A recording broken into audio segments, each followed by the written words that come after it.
Welcome po sa ating pananalangin at pag-aaral ng salita ng Diyos dito po sa The Vine in the Branches, Marikina. At nagagalak po tayo at nakasama po natin ang bawat isa ngayon. Sabi nga po natin, kaya natin to ginagawa bilang isang iglesia ay dahil nais po natin mag-minister sa ating mga kamag-anak at mahal sa buhay na OFW.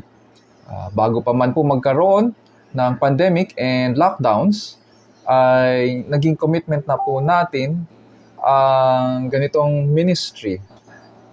And we have utilized itong mga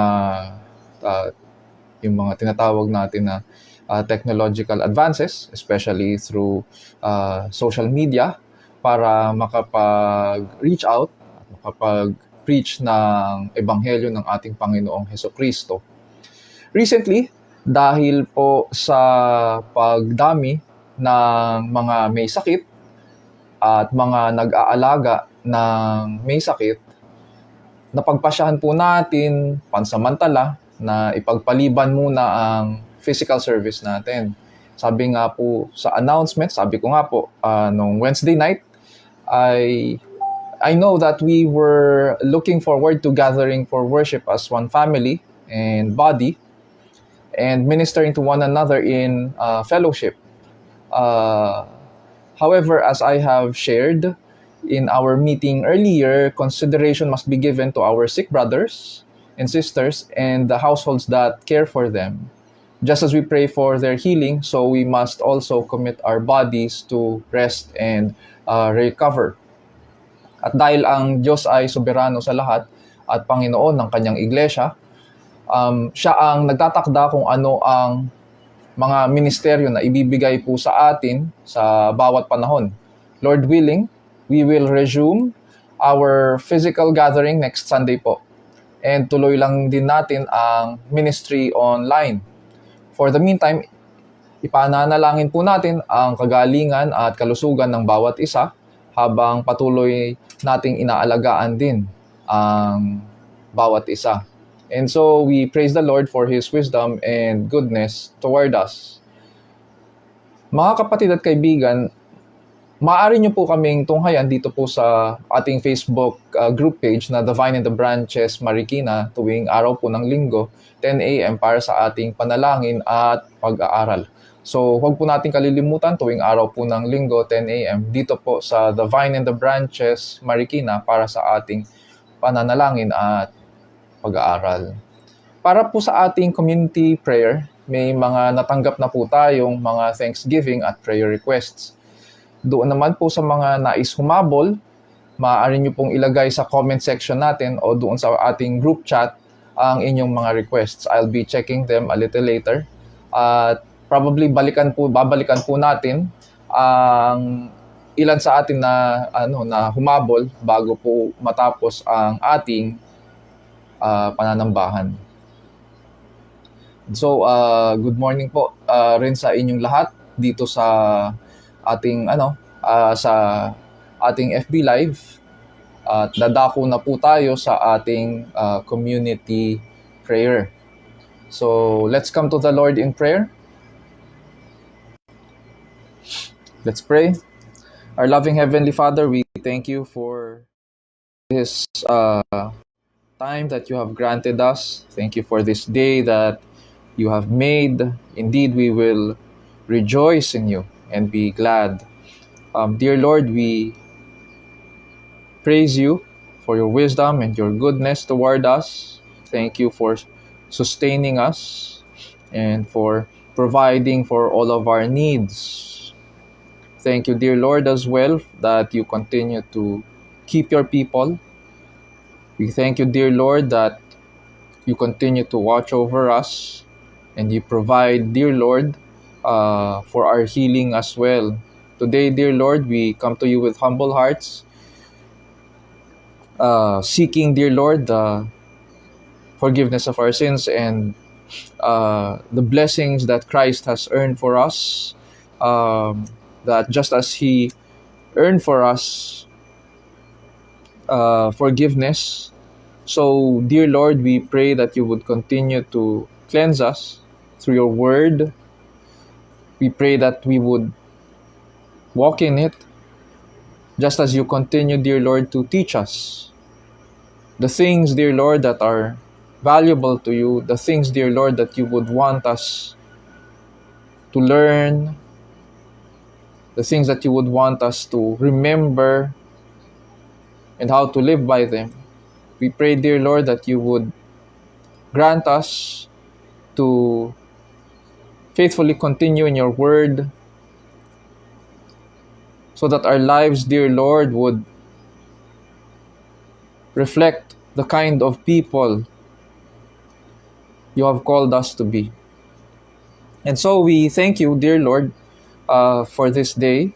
And we thank you, dear Lord, that you have gathered us once again. We place at your feet our our requests, our prayer requests. And we are thankful, Panginoon, for this ministry, that through this, we are able to lift up to you our problems and our concerns. Dear Lord, we lift up to you our country, the Philippines, and our government and leaders. We thank you, dear Lord, that through them, you are able to uh, protect the people. We understand, Panginoon, that our leaders, whether they be elected or appointed, are not only servants of the people, but ultimately they are your ministers, your servants as well, whom you have placed in positions of authority. We pray, dear Lord, that they would be able to pass laws and programs that would help the people, and at the same time that would also teach us to understand the rule of law. We pray against corruption and abuse of authority, and we ask na maging maayos, Panginoon, ang uh, magiging programs at pamamalakad din po nila, Panginoon.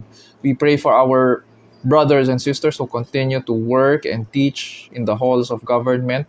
We pray that through them, the principles of your word would be applied in the way that they work, and that through them as well, may the gospel, dear Lord, be preached, so that they too would come to know who our Lord Jesus Christ is and the hope that we have.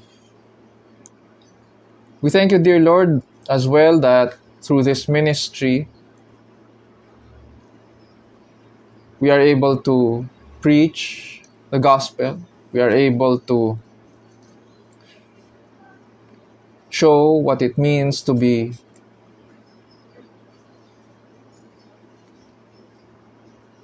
called by your name, so that through this ministry, we are also able to grow.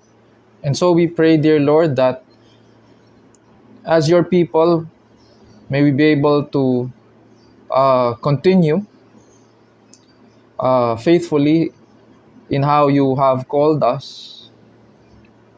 We thank you, dear Lord, that you have given us various ministries so that we can serve one another through the gifts that you have given us. You are gracious, dear Lord, for granting us these gifts, for giving us these opportunities to serve you and serve one another as well.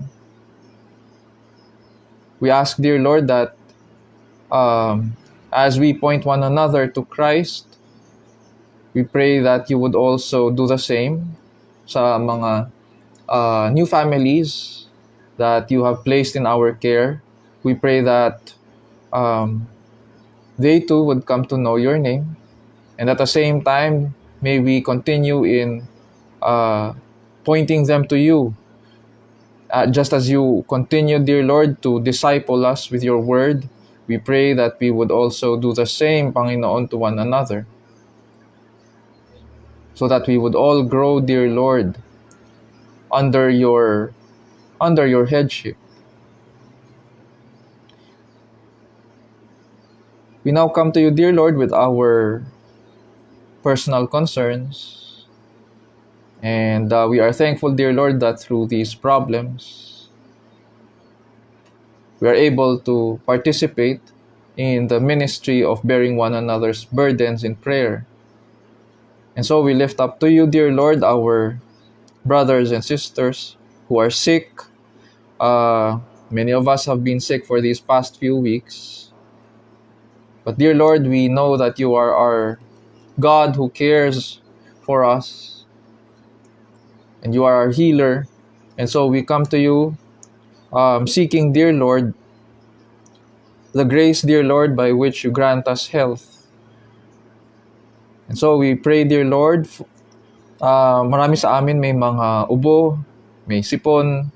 Yung iba sa amin may on and off ang fever, may trangkaso. The doctors tell us that common ngayon ang mga pneumonia-like symptoms. And we have been given, dear Lord, yung mga medications and have been recommended to take some rest. And in all this, dear Lord, we pray that you would use itong mga means, just as you extend your healing hands upon us. And so, dear Lord, we ask for that you would strengthen us and grant us recovery. May you take away what needs to be taken away so that we can also resume, dear Lord, yung mga daily activities namin. We pray, dear Lord, for Ate Wilinda and Shekinah and Kuya Nato, that you would continue to strengthen them. At ganun din kina Bianca and Sofia. We pray for Kuya Owing, for Ate Luz, for Maming, for Dre and Jacob. We also remember, dear Lord, Ate Rose. We pray for Riley and Ronel. We ask, dear Lord, that you would extend your healing hands upon them so that they would get well. We also pray for Jovi. We pray that you would take away, Panginoon, kung if there is any yung mga pains that she is experiencing. We pray, dear Lord, also that you would also use yung medicines that she's taking para sa kanyang cold sore. We also pray, dear Lord, for others who might be experiencing body pains or some illness during this time and who could not express, Panginoon, yung kanilang request. But nevertheless, we lift them up in prayer and ask, dear Lord, that you would also extend your healing hands upon them. At the same time, dear Lord, we ask that you would also remind us that because you have given us our bodies and have redeemed, dear Lord, that you have redeemed us, including itong bodies namin, we ask that you would help us in taking care of this, be mindful, Panginoon, of the things that we do, of the things that we eat, and the things that, dear Lord, that we take in, Panginoon. We ask that you would, that we would be committed to a life of wellness. And dear Lord, so that through what we do, and so that we would be able to take care, Panginoon, as well of our physical bodies, glorifying you, Panginoon, through this. And so we thank you that you have given us itong means so that we can also rest. We understand na everything has a season and a time. And so when we are given medicines, when we are given time to rest, we ask that we would take these opportunities, that we would take this time as well to remember the things that you have taught us, and that we should rest, Panginoon, in you as we are given, Panginoon, these downtimes para makapag-reflect and remember. We pray, dear Lord, as well for healing para kay Mylene Aguilar who has stage 4 breast cancer. We ask that you would take away yung kanyang anxiety, and as well provide, Panginoon, yung financial means para matustusan, Panginoon, ang kanyang treatment. We pray, dear Lord, that may you help her sa kanyang, may you provide yung means para makapag-biopsy siya at saka ganun din makapag-proceed siya sa kanyang treatment. Grant comfort sa kanya at ganun din sa kanyang family. We pray, dear Lord, that through these things, we would come to know you and that we would glorify you just as you show us, dear Lord, your power and your beauty in the midst of the problems that we face, Panginoon, in this world. We also pray, dear Lord, for our students, for Jaira, for Candice, for Ali, for Cassie, for Julia, for Kyle, and the others, as they prepare for the passing of their requirements, and ganun din sa preparation nila for the end of the year. Many of us are excited dahil matatapos na rin ang classes.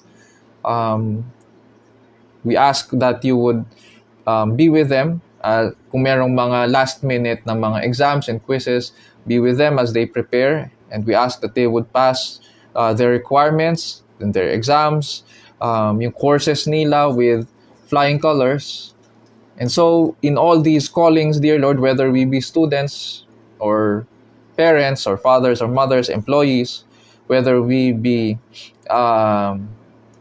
supervisors or heads of companies or mga businessmen, teachers, in whatever capacity you have called us in the different roles of our lives, we pray, dear Lord, that just as you continue to provide for us and guide us, may we learn, dear Lord, that you have not called us in these vocations to simply be students and to simply be parents or guardians, brothers and sisters, or sons and daughters, but that ultimately, dear Lord, we would understand that you have made us your children. And just as you are holy, you have called us to be holy. And so, dear Lord, we thank you as well for that through this ministry, we can preach the gospel. Especially now, dear Lord, during this time, we pray that you would lead people, Panginoon, to your feet. And we are also taking this time, dear Lord, to be able to bring children as well, that through our children ministry and their preparations, we ask that may you bless these and help us na makompleto yung mga dapat na maging makompleto yung mga requirements para sa activity this coming Saturday.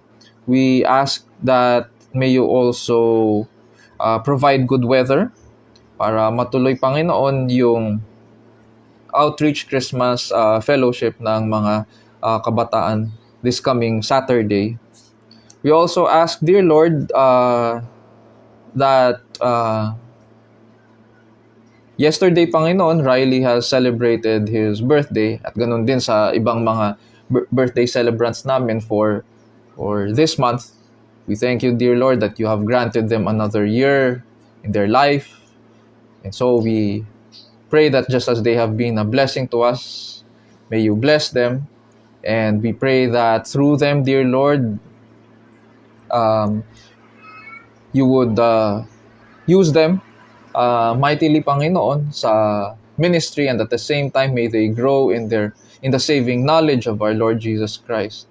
And so, as we now approach you, dear Lord, in the study of your word, we pray that you would speak to our hearts and minds.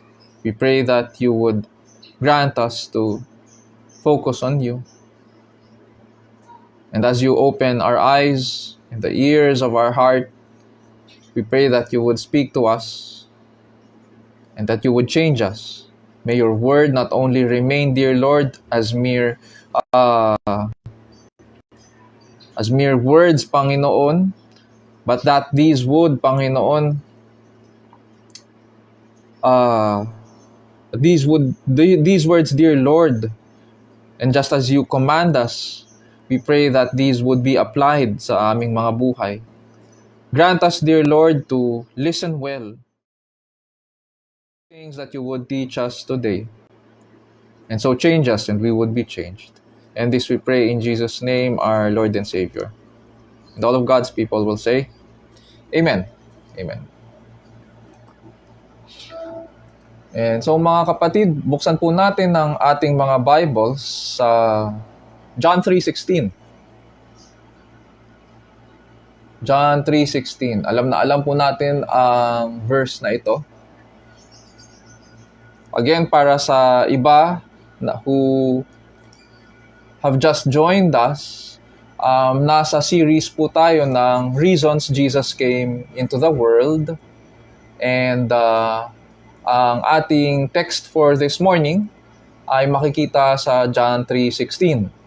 At ganito po ang sinasabi sa ating passage. For God so loved the world that He gave His only begotten Son, that whoever believes in Him shall not perish, but have eternal life.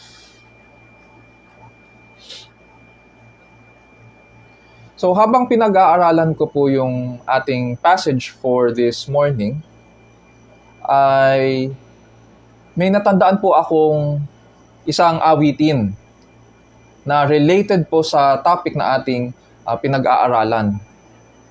Ganito po ang takbo ng lyrics ng unang stanza at ng refrain. And malamang alam din ng iba sa atin itong awiting ito. Familiar tayo dito. Ganito po ang takbo ng lyrics. Pag-ibig ang siyang pumukaw sa ating puso at kaluluwa. Ang siyang nagdulot sa ating buhay ng gintong aral at pag-asa. Pagkat ang Diyos natin, Diyos ng pag-ibig, magmahalan tayo't magtulungan. At kung tayo'y bigo, ay huwag limutin na may Diyos tayong nagmamahal. Sinasabi po ng awit na pag-ibig daw po ang gumising sa ating mga puso para makagawa tayo ng mabuti sa ating kapwa at magkaroon po tayo ng pag-asa. Pagdating naman po sa refrain, sinasalaysay ng composer ang pagiging halimbawa po ng Diyos, pagiging example niya. At dapat siya ang pattern ng ating pagmamahalan at paggawa ng mabuti sa ating kapwa o pagtulungan. As I scanned po yung awiting ito, napansin ko po na may malaking kulang. Walang direct connection po ang pag-ibig ng Diyos sa buhay ng tao. At dun ko nakita yung problema. Walang direct connection po. Para sa composer, ang purpose ng pag-ibig ng Diyos ay para sakupin ang bawat pusong uhaw sa pagsuyo. Ganun ang sinasabi niya sa lyrics. And sinasabi ng composer, kaya ganun, is yun yung pangangailangan natin. Bawat pusong uhaw sa pagsuyo. Yun yung problema natin. At maging isang teaching example na humihingi sa ating mga tao ng tugon. Ganun ang ginagawa ng pag-ibig. Humihingi daw ito ng tugon sa atin bilang teaching example na mahalin ang ating kapwa at magtulungan. Ang tawag po namin dito sa theology ay the moral influence theory. Moral influence theory.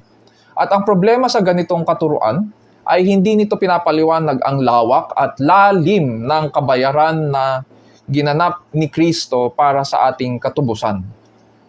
Yun yung dahilan kung bakit napakalaking ng napansin kong kulang doon sa awitin.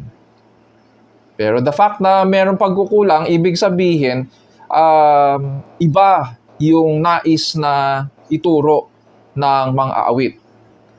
At dahil ang nais niyang ituro ay moral influence, ang kalalabasan po nito is that it is not teaching the gospel at all. Sa scriptures, ang isa sa mga qualities po or attributes ng Diyos ay pag-ibig. Explicitly sinasabi po sa atin ni Apostol Juan that God is love. 1 John 4:8. For many of us, nagkaroon po tayo ng introduction sa pag-ibig ng Diyos sa John 3:16, sa passage na ating pag-aaralan ngayon. Mahalagang pag-aralan ang tema ng pag-ibig, in this case, yung pag-ibig ng Diyos, sapagkat ito ay isa sa mga major themes ng Scripture. It not only gives us an example for Christian living, but ultimately, it displays to us God's motive for God becoming flesh. Hindi natin maintindihan kung bakit ang Diyos ay mahabagin. Hindi natin maintindihan kung bakit may pag-asa ang bawat mananampalataya. At hindi rin natin maintindihan kung bakit may mga pagpapala na nagmumula sa new creation, tulad ng buhay na walang hanggan, kung hindi po natin maiintindihan ang motive ng Diyos. At sa pag-aaral nito, yun yung ilalatag natin sa umagang ito. The irony with all this is that even though ang pag-ibig ng Diyos is a major theme sa Bible, today it is also the most misunderstood, if not the most misrepresented of themes in the Bible. Kung walang connection ang pag-ibig ng Diyos sa buhay at kamatayan ni Kristo, tulad ng pinapalaganap ng ilan, lumalabas na wala po tayong karapatang magtiwala kay Kristo para sa pagpapawalang sala at kapatawaran ng ating kasalanan. Wala rin tayong karapatang umasa na dadalhin niya tayo sa kanyang kinaroroonan. As Jesus explains sa kanyang priestly prayer sa John 17:24.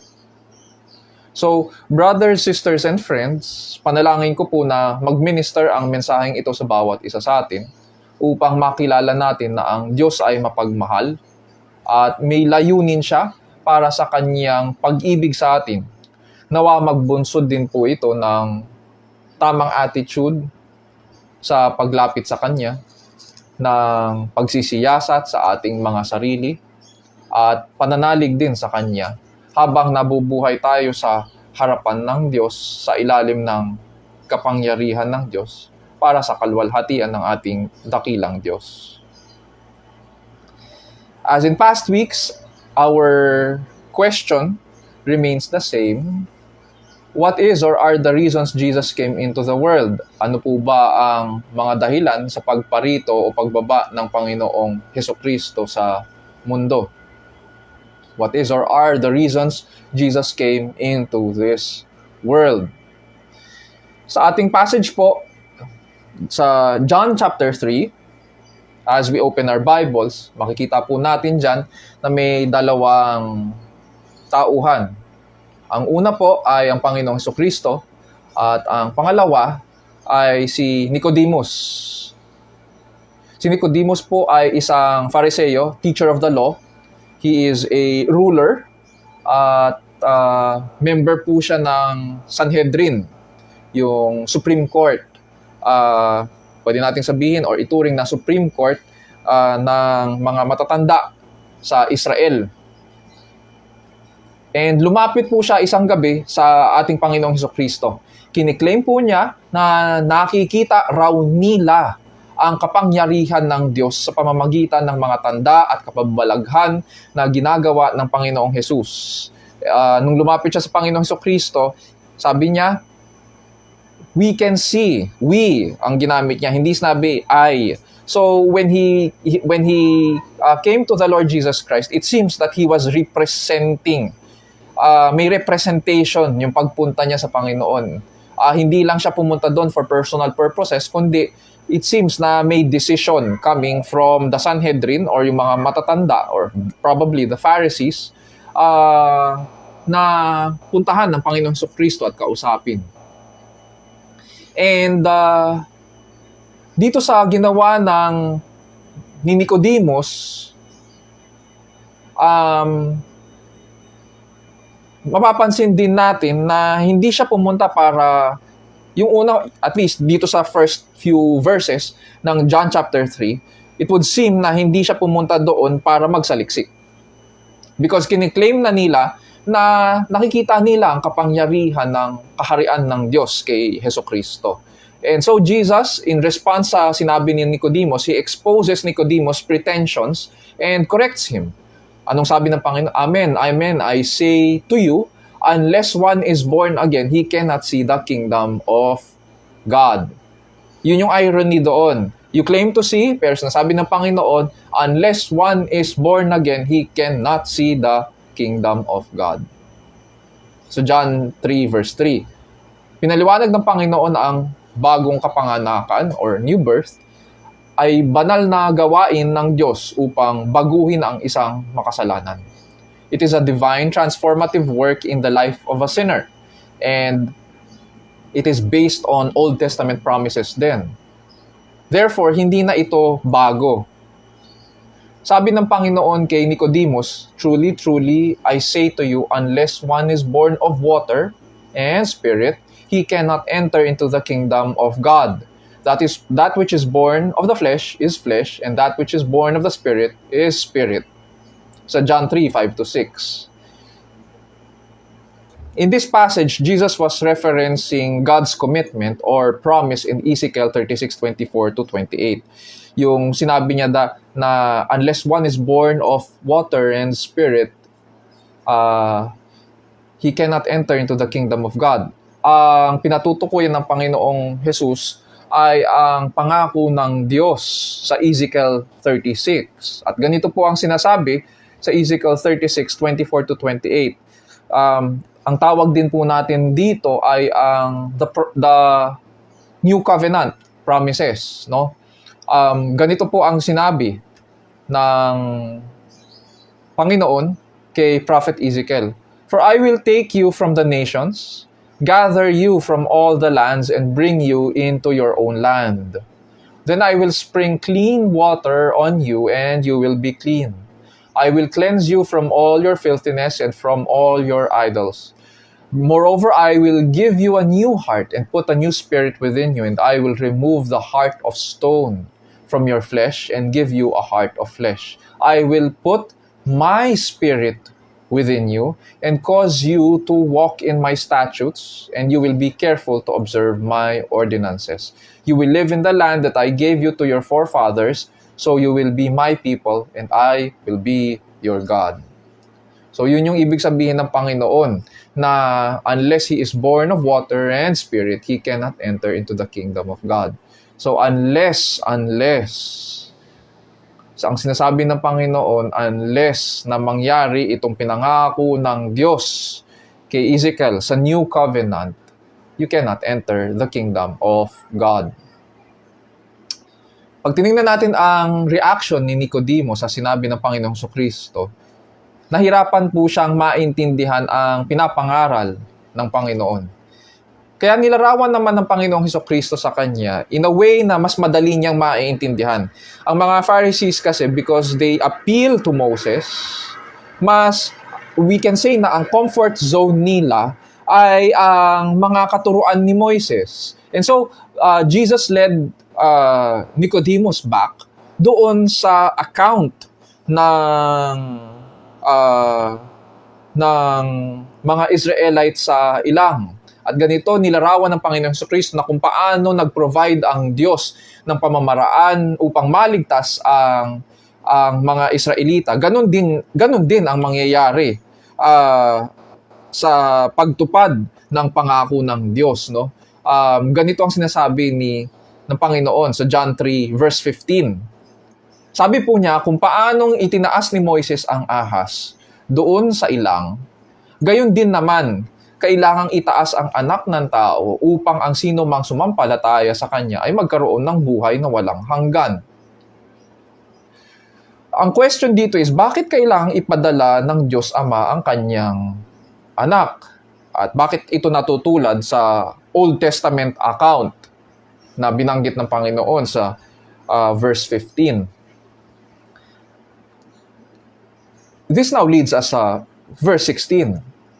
And what's interesting in John 3:16 is that pinakikilala ni Kristo ang character ng Ama. Ganito ang kanyang sinabi.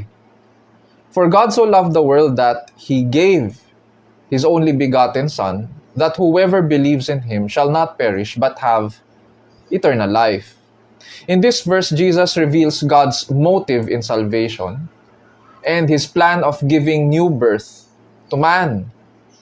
Ang salitang world po sa scriptures ay maraming pakahulugan.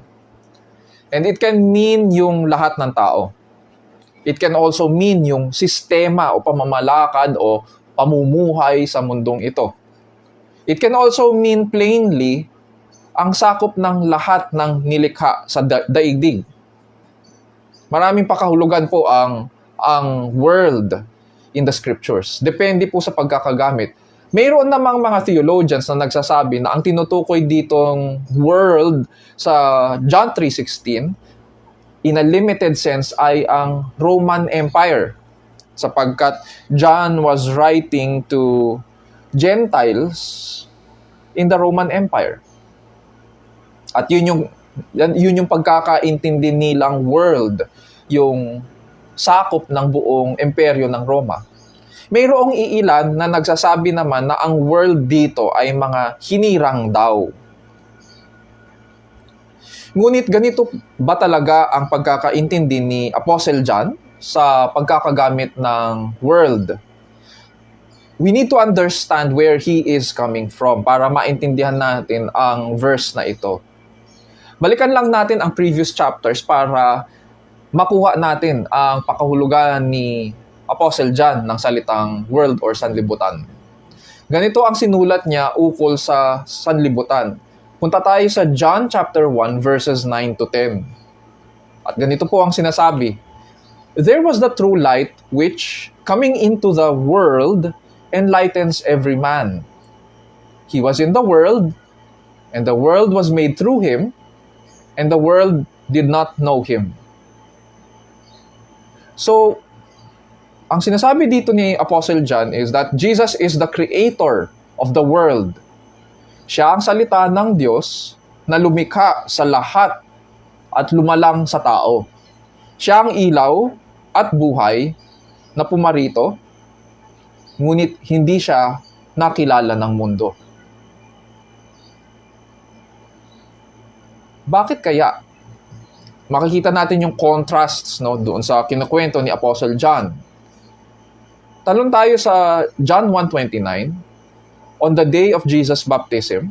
At ganito po ang pagkaka-introduce po sa kanya ni John the Baptist. John 1:29, the next day he saw Jesus coming to him and said, Behold, the Lamb of God who takes away the sin of the world. Dito naman ang sinasabi ni John the Baptist ay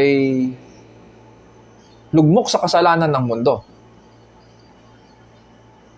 At ito yung dahilan kung bakit, from the point of view of the Apostle John naman, is that this is the reason the world did not know Jesus Christ. It's because the world is blinded by its sin.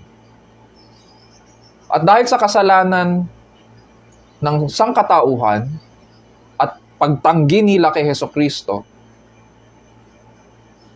ang buong mundo ang buong sanlibutan ay hinatulan na. Sabi ng Panginoong Jesus sa John 3:18-20, "He who believes in him is not judged. He who does not believe has been judged already." Already. He who does not believe has been judged already. Ganun ang sinasabi sa verse 18. Because he has not believed in the name of the only begotten Son of God. Verse 19. This is the judgment, that the light has come into the world, and men loved darkness. Biruin mo, bumaba na yung ilaw. At pinakita niya ang kanyang kalwalhatian at liwanag. Pero anong naging tugon ng tao sa ilaw na siyang nagbigay buhay sa kanila? Anong naging tugon nila? Men loved the darkness rather than the light, for their deeds were evil. For everyone who does evil hates the light and does not come to the light for fear that his deeds will be exposed. So yun yung dahilan kung bakit ganito yung response ng mundo sa Panginoong Hesukristo. Sa makatuwid, ang salitang sanlibutan or world para kay Apostle John ay naglalarawan sa lahat ng tao. Sila ay nilikha ng Panginoong Hesukristo, ngunit lugmok na lugmok sa kasalanan such that hindi nila kinilala ang kanilang manlilikha. Imagine that. They were created in His image and likeness, and yet hindi nila siya ni-recognize. Hinatulan din sila sapagkat bumaba sa sanlibutan si Hesukristo, ang ilaw na nagbigay buhay sa kanila, ngunit inibig pa ng tao ang dilim kaysa liwanag. This world hates Christ, and it is in a state of condemnation. And God knows this, that the primary need of man, of sinful man, is God's saving grace. And now that we understand kung ano ang ibig sabihin ng world dito sa verse na ito, balikan po natin ang ating passage. Tanungin po natin ngayon, given na ito ang pakahulugan ni Apostle John ng world, bakit kailangang ipadala ngayon ng Diyos Ama ang kanyang anak? Ang sabi dyan, di ba, sa ating verse, for God so loved the world. Sa isipan po ng isang Hudyo, madaling maintindihan na mahal ng Diyos ang Israel.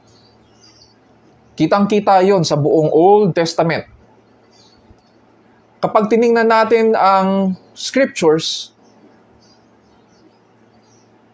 it is evident that God loves Israel. At alam yun ng bawat Hudyo. God chose Abraham to make for himself a people. But here in our passage, ang emphasis at sagot ni Apostle John sa tanong ay, for God so loved the world. God so loved. Napakalaki ng kanyang pag-ibig. Hindi para sa mga Hudyo lang, pati na rin sa mga Hentil. And that is what makes this passage difficult para sa mga Hudyo. Alam nila ang pag-ibig ng Diyos para sa kanila. Pero this time, ang emphasis ngayon, ang sinasabi ni Apostle John is that hindi naman Hudyo lang eh. Kasama pati ang mga Hentil sa panukala ng Diyos. And so that is the reason why God sent His Son. It was not for Israel only, but it was for the whole world. The whole world has sinned and continues to sin before God. Punta naman po tayo doon sa pagkakagamit ng salitang pag-ibig. Whenever we talk about love, we tend to think about it as a feeling. Ang tingin po natin sa pag-ibig ay feeling lang or emotion. We express this feeling in different ways. Meron pong pagmamahal sa pamilya, merong pagmamahal sa magulang, may pagmamahal sa mga kapatid, mayroong pagmamahal sa mga kaibigan, pero siguro yung sa mga Gen Z at saka mga millennials natin ngayon, kapag sinabi sa iyo ng nililigawan mo na, I love you as a friend lang, alam na natin yun, na friend zone ka na. Sa mga generation ko, ang tawag namin doon, na busted ka na. Hindi ganun ang tingin sa'yo. So, wag kang assuming.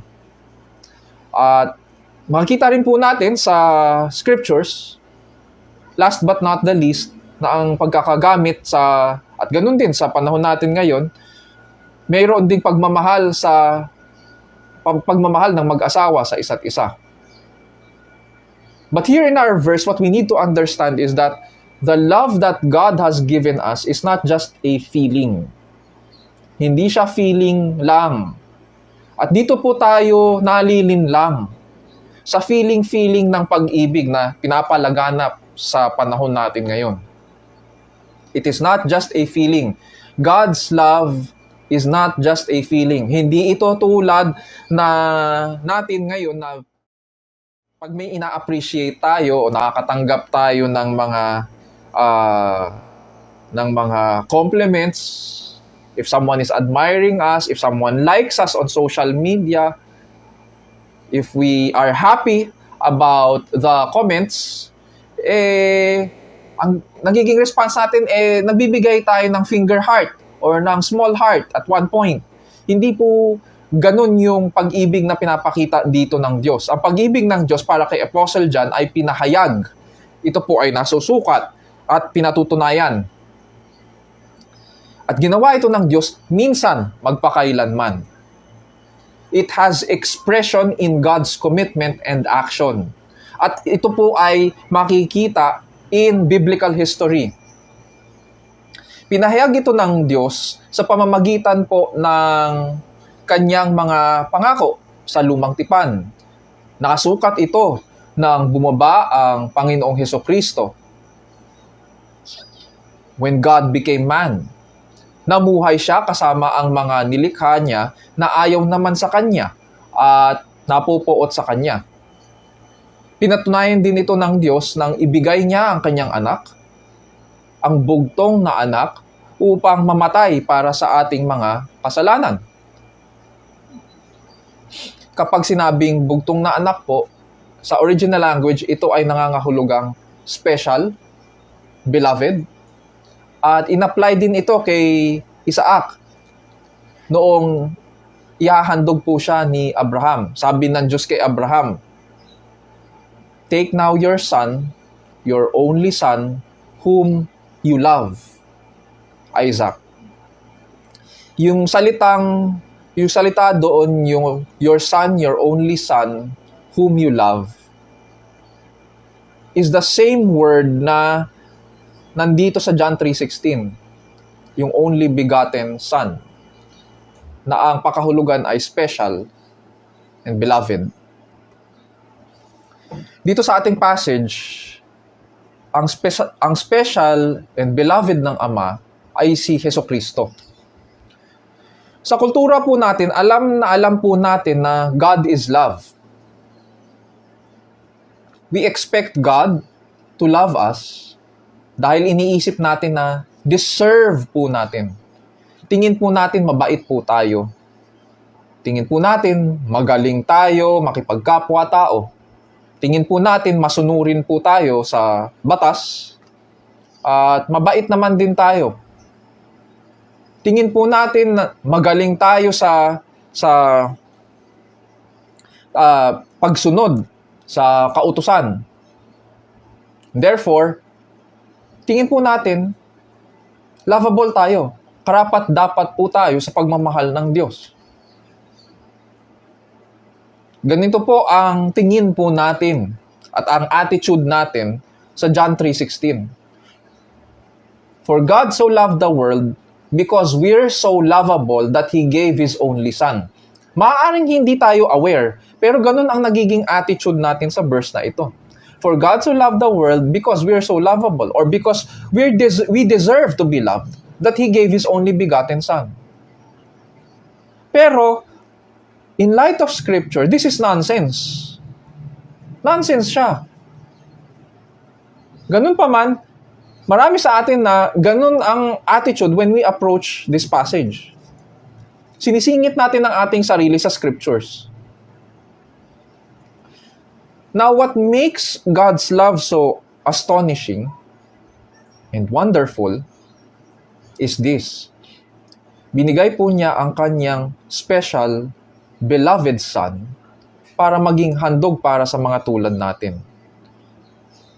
Binigay niya His Son, His only Son, whom He loves, para sa mga tulad natin.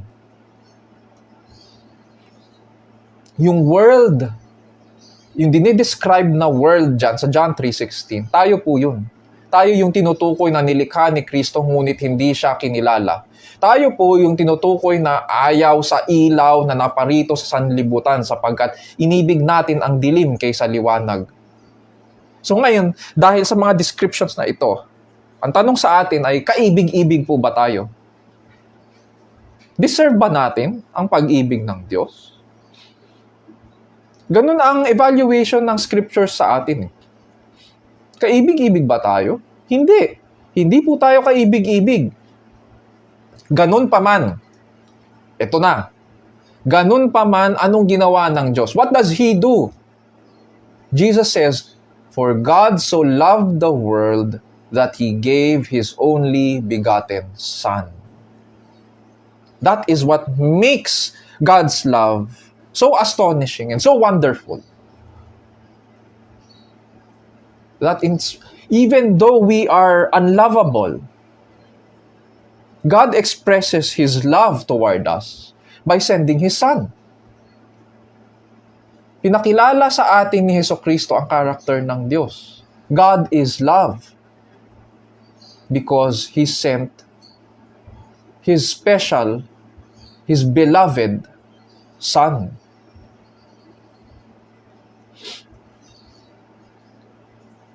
Kung ang pag-uusapan naman po natin ay ang pagiging deserve natin and what is fair for us, puntahan lang natin yung sandali.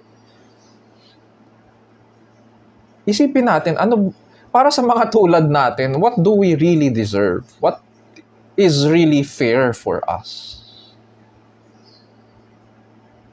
Because we like darkness, we hate the light. Our deeds are evil. Puro ganun ang description. Tayo yung makasalanan, tayo yung nagkakasala sa harapan ng Diyos, tayo yung nagpapalaganap ng kasamaan sa mundong ito. What is it that we really deserve? Ganito po ang sinasabi ng Panginoong Jesucristo. Whoever does not believe is condemned already. Sa John chapter 3. Whoever does not believe is condemned already because he has not believed in the name of the only Son of God.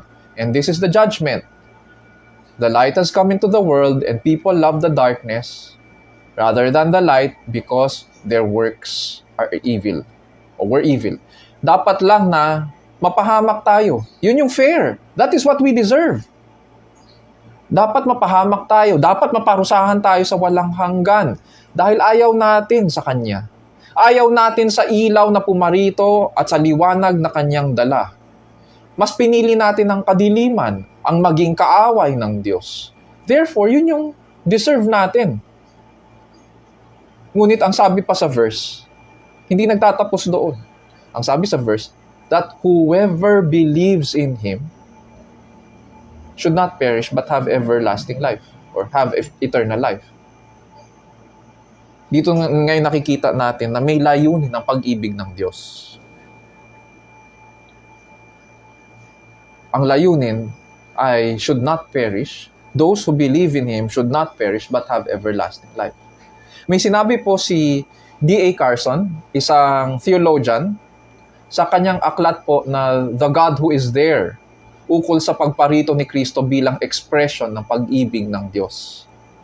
Ganito po ang sinabi niya.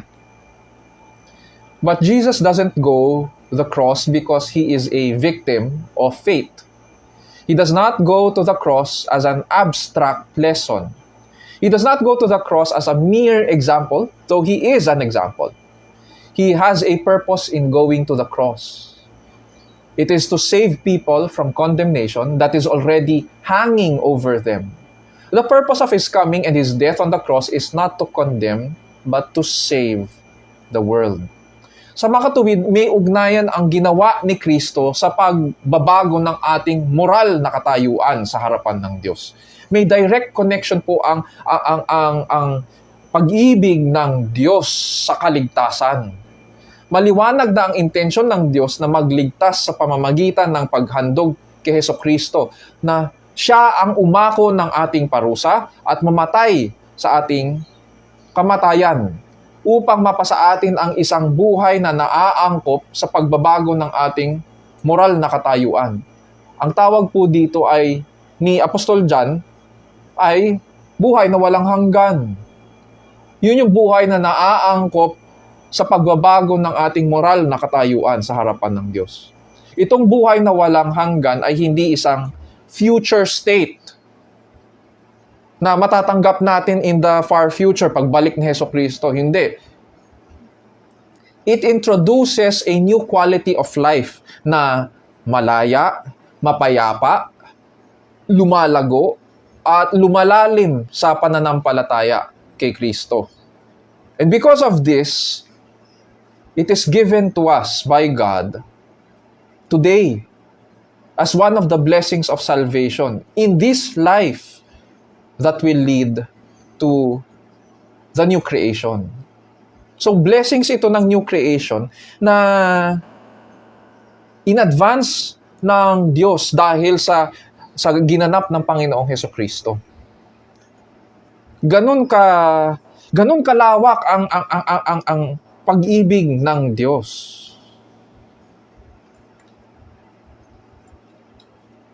And so, mga kapatid at kaibigan, by coming down, suffering, and dying on the cross, Christ revealed to us that God is love. By sending His only begotten Son, our eyes were opened to see how much God loves this world. That when we did not yet love Him, He loved us with such a great love, an everlasting love, by sending His Son, whom He especially loved, to die for us. Habang ginagawa ko to, naisip ko, sino sa ating mga magulang handang ihandog ang kanyang anak para mamatay sa kanyang kapwa? O sino kayang magulang ang handang ibigay ang kanyang anak para makulong sa piitan at ma-death row para sa isang kriminal? These are truths that we are confronted with. But in the gospel, we see that this truth, itong truth na ito, is a reality. At ginawa ito ng Ama. Pinadala niya ang kanyang beloved na anak para mamatay para sa atin. And by His life, we who were condemned for everlasting punishment received eternal life. At dahil binigay ng Ama ang kanyang bugtong na anak bilang handog, ano ngayon ang nararapat na tugon sa kaloob na biyaya ng buhay na walang hanggan? May mga nangangaral po na kailangan daw gawin o kailangan daw nating gayahin si Kristo at mabuhay ng tulad niya.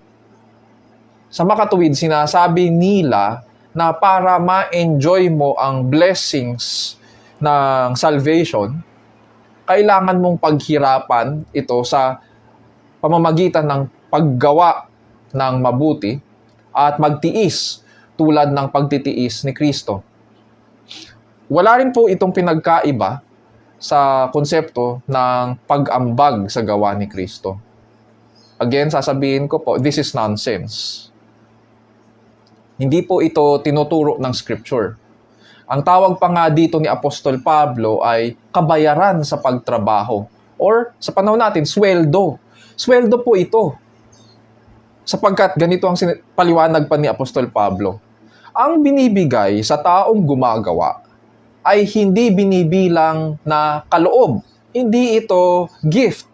Ano daw ito? Kundi upa. Kasi parang inarkila mo yung tao Gumawa siya, tapos binabayaran mo siya. Ngunit sa ating passage, wala tayong mababasa. At ganun din in other passages in Scripture. Wala tayong mababasa na ang binibigay ng Diyos ay may kapalit o humihingi siya ng kabayaran para sa kanyang handog. Wala tayong mababasang ganun. Sa ating passage, ang dapat na tugon kapag tumanggap tayo ng isang handog ay tanggapin ito. Di ba? At ang salita na ginamit sa ating passage to symbolize yung tamang pagtanggap sa isang kaloob ay ganito. Sa John 3:16, whoever believes in Him. Whoever believes in Him. Sa makatuwid, ang kaloob na ito ay para kanino? It is for those who believe in Him. Ito ay para sa mga nananalig kay Kristo na sa pamamagitan niya ang Diyos po ay nagliligtas. Hindi ito para sa gumagawa para makamtan ang kabayaran sa paggawa niya. Ganito po inilarawan ni Jesucristo sa John 3 verses 14 to 15, gamit ang Old Testament, ukol sa pananalig mula sa lumang tipan. John 3 verses 14 to 15, ganito po sinasabi, kung paanong itinaas ni Moises ang ahas doon sa ilang, gayon din naman kailangang itaas ang anak ng tao, upang ang sino mang sumampalataya sa Kanya, or rather, upang ang sino mang sumasampalataya sa Kanya, ay magkaroon ng buhay na walang hanggan.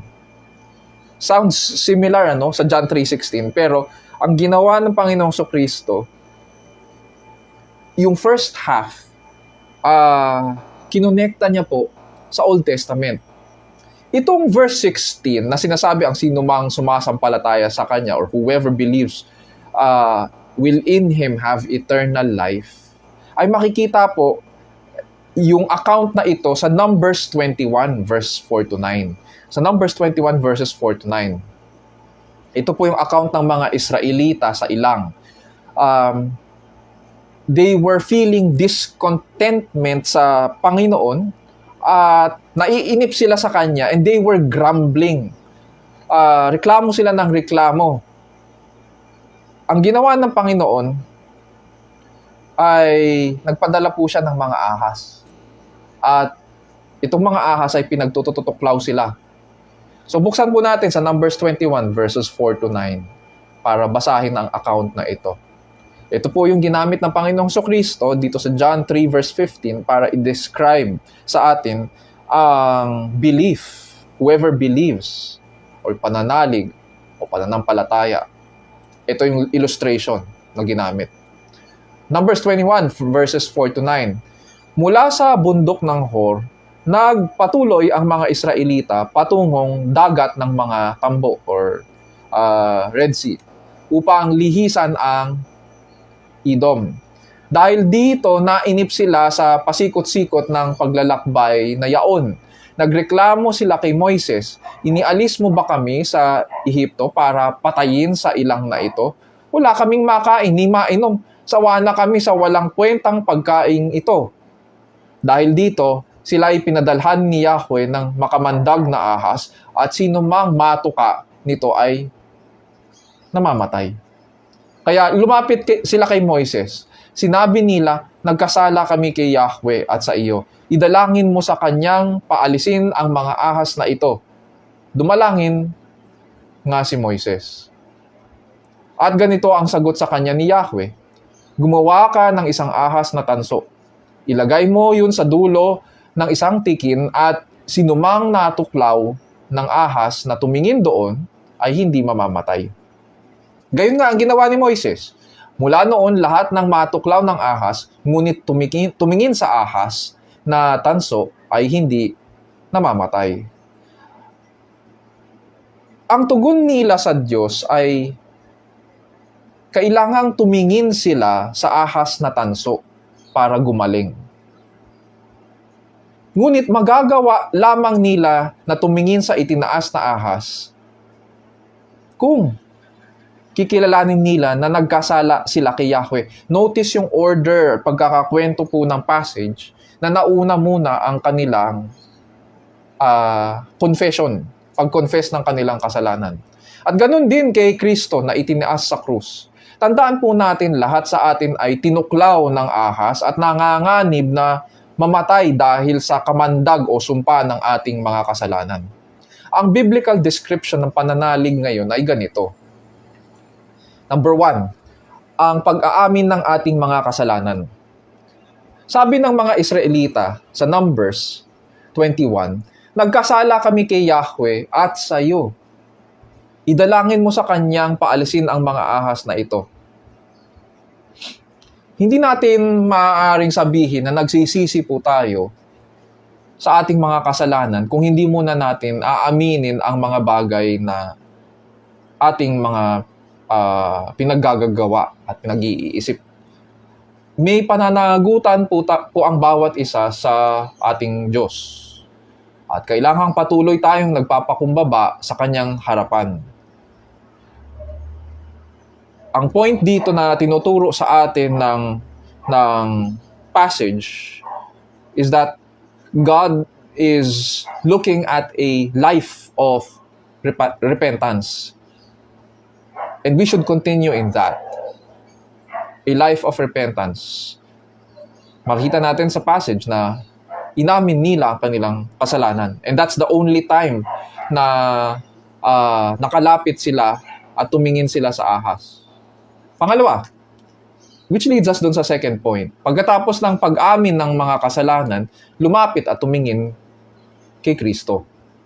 Mapapansin po natin na ang ahas na tanso ay hindi pinagawa sa mga Israelita. Lest na magkaroon sila ng ambag sa paggawa nito. Bagkus pinagawa ito sa iba. Pinagawa ito kay Moises. At nang magawa ito ni Moises, ang sabi ng Diyos, sino mang natuklaw ng ahas na tumingin doon ay hindi mamamatay. Doon pa lamang sila lumapit at tumingin. Dito sa ating passage, ang nararapat na tugon natin na ginagamit ng Diyos sa pagpapawalang sala ay ang pananalig. Sa John 3:16, ang salitang believes po ay hindi one time, big time. Ito po ay sa original language, nasa present active participle. Nasa form ito ng believing. Whoever believing or whoever continues to believe. Ganun ang sense niya. Nagpapatuloy. Ibig sabihin, nag-start sila at some point sa buhay nila sa pananampalataya at nagpapatuloy sila sa pananampalataya. Using the Old Testament, ngayon, nararapat na patuloy tayong tumitingin kay Kristo. Na siya lang ang makakapagligtas sa atin. Nagtitiwala tayo sa kanyang kakayahan na tubusin tayo at pagalingin ang ating mga kaluluwa. God is the God of life. He is the one who graciously gives eternal life. Ganito ang testimony ng Diyos ukol sa kanyang pag-ibig. God expressed His love to an unlovable world by sending to them whom He loved the most, His only begotten Son, so that all who believe in Him will not perish, but will have eternal life. What is the reason Jesus came into the world? Jesus came into the world, mga kapatid, to reveal God's love, God's great love for sinners like you and me. Isapuso po natin ang mga bagay na ito at purihin po natin ang ating dakila at mapagmahal na Panginoon. And before we approach our benediction and closing, hayaan niyo po munang silipin ko po ang ating mga comments. Kung mayroon po tayong mga additional prayer requests.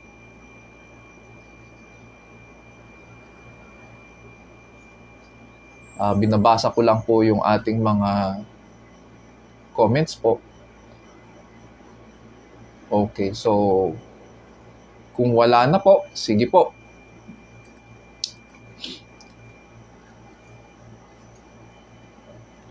Allow me to pray for you and this coming week. And then we can close.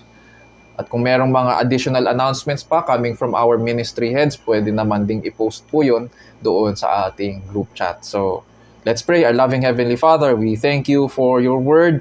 We thank you, dear Lord, that for teaching us how to approach, Panginoon, this passage. And at the same time, kung ano ang dapat na attitude namin whenever we study this passage, whenever we look to and what your expectations are of us. What kind of response do you expect of us, dear Lord, as we in receiving, Panginoon, the gift of our Lord Jesus Christ. And so we thank you, dear Lord, for what you have taught us today, who we are and who you are. And how you have expressed, dear Lord, your love through your Son, Jesus Christ, who lived and died on the cross for us and rose again for our justification. We thank you as well, dear Lord, that your love has a purpose. It has an end, and it desires that we do not perish. We who believe in the Lord Jesus Christ do not perish but have eternal life. We thank you, dear Lord, for this gift. And so, grant us, dear Lord, that we would turn from our wicked ways. In repentance, dear Lord, to you. And just as you grant us this new life, may we receive it, dear Lord, with humble hearts, for the grace that you have given us, that while we were yet sinners, you sent your Christ, your Son, your beloved Son, to die for us.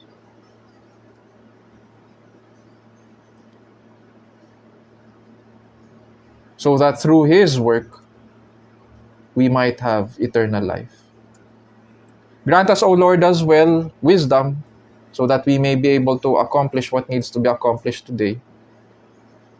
For those, dear Lord, who are sick, we pray that you would grant healing. Gamitin niyo po yung mga medicines and rest so that they would get well. Indeed, dear Lord, we look forward to this week sa aming mga gagawin and until we reach, Panginoon, the end of the week and have fellowship once again and until we gather once again, Panginoon, on Saturday. We pray, dear Lord, that you would prepare us, and at the same time, we ask, dear Lord, that you would strengthen us as well. Thank you, dear Lord, for this day, and this we pray in Jesus' name, our Lord and Savior. Mga kapatid, purihin po natin ang ating Panginoon at tanggapin ang kanyang pagpapala. Now to him who is able to establish you according to my gospel and the preaching of Jesus Christ, according to the revelation of the mystery which has been kept secret for long ages past, but now is manifested, and by the scriptures of the prophets, according to the commandment of the eternal God, has been made known to all the nations, leading to obedience of faith. To the only wise God, through Jesus Christ, be the glory forever. Amen. Amen. So may the grace of the Lord Jesus Christ and the love of God and the fellowship of the Holy Spirit be with you all. Sa susunod na Lord's Day, ang ating panambahan ay sa December 23 na po, 5 p.m., which is a Saturday. So, ganun din po sa ating year-end worship service, which is on December 30, 5 p.m. So, magkita-kita po tayo muli sa susunod na Sabado. Sabado naman po, dito po sa The Vine and the Branches, Marikina. Pagpalain po kayo ng ating Panginoon.